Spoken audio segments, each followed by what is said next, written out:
Hi, I'm Matthew Koma. You're watching A-Sides with Jon Chattman. This sound, I want it to surround me. Play it loud, play it loud, play it loudly. A-sides, around, around, around we go. A-sides, press play on life and here we go. This sound, I want it to surround me. Play it loud. I don't know that I'd call it a 180 as much as just a different side. I think a lot of people have gotten to know me and my voice through songwriting or through features, and one extreme would be a song like Clarity, and then there's been songs like Wasted and Cheap Sunglasses that I think are a bit of a cheekier and fun side, and I think both of those sides kind of equally make up my personality. So I think this is just one of the sides. I don't know that it's a 180 from anything that I've done previously as much as it's just 180 is the opposite side of some of the darker content that I'm also just as much passionate about making. But I think there's that side of me that's just as relevant and pops up just as much as the sappy, hard on the sleeve guy. So it feels good to be able to do something that just takes itself a little less seriously. Press play on life and here we go.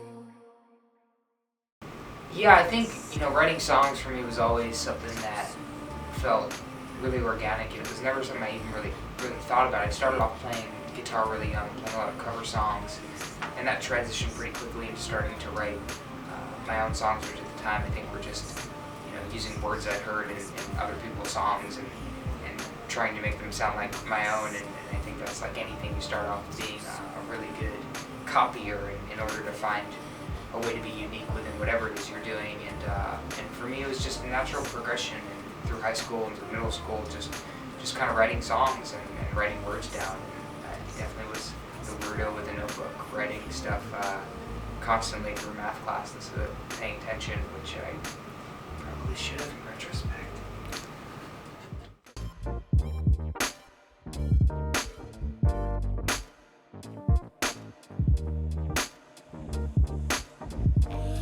I think they are. I think, funny enough, even subconsciously, a lot of those songs from those movies and from that era, they evoke such an emotion from, like, you could hear one of those songs and you immediately see what people are wearing, you immediately feel that spirit, and I think that's the amazing thing about music, is that it can take you to that place. It can literally take you from being and sitting on this couch to being in bright colors and feeling like you're at a dance party for one, or whatever it is, whatever scene from your favorite movie, just because of hearing that song. It's an amazing thing that music does, and I think especially from that time period, because of the production model, because of the sounds of the songscapes, it's something so identifiable that, if anything, I think it's probably one of the more identifiable periods that as soon as you hear it, you know where it belongs, and you could put your finger on it, at least for me.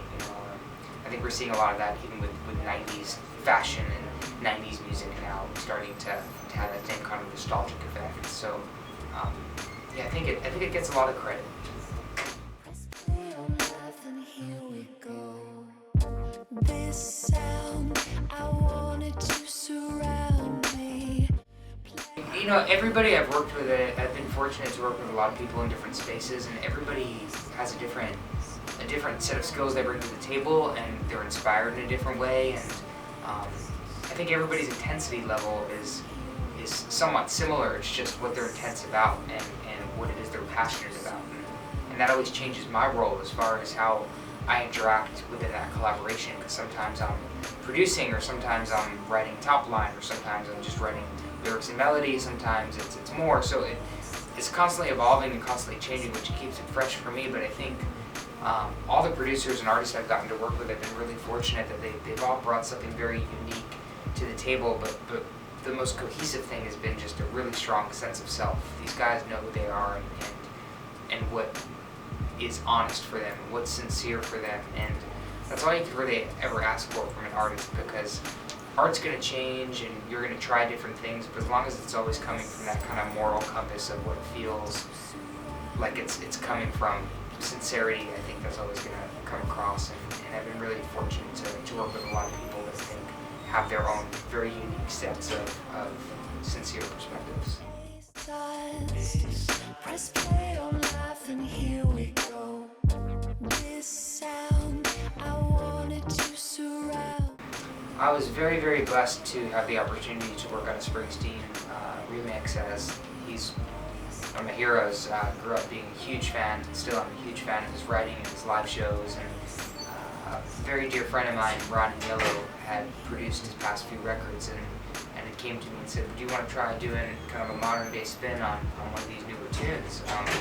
So of course, without hesitation, I did, and luckily Bruce really liked it. It was really special to be able to dive in on something that came from somebody that you have such, I mean, respect isn't even the word, just that you've learned so much from, and be able to bring something that you do to the table and marry it to that. It's very surreal, and at the same time you almost have to take that hat off and just look at it as, okay, I'm going to serve the song and serve it the same as if it was something I wrote or he wrote or somebody else wrote, and it's not until after you finish it that it's kind of that moment of like, oh my god, we did something creative together, and luckily he loved it. Really, really thankful for it. He had very kind words to say to me about the production of it, and he's a fan of it, so yeah. Definitely a highlight. Around we go, 8-month-year-old, man. Well, when you grow up, as you grow up, whatever it is you pursue, whatever it is you do, have fun doing it. Because when it stops being fun, whatever it is, if it's banking, if it's music, if it's writing, if it's building a chair, whatever it is, make sure it's something you love and that you want to do well, because pride is everything, and enjoying what you do equals pride. And as long as it feels good, that's all that really matters, because you'll be distracted in thinking that there's a destination, but it's really the journey.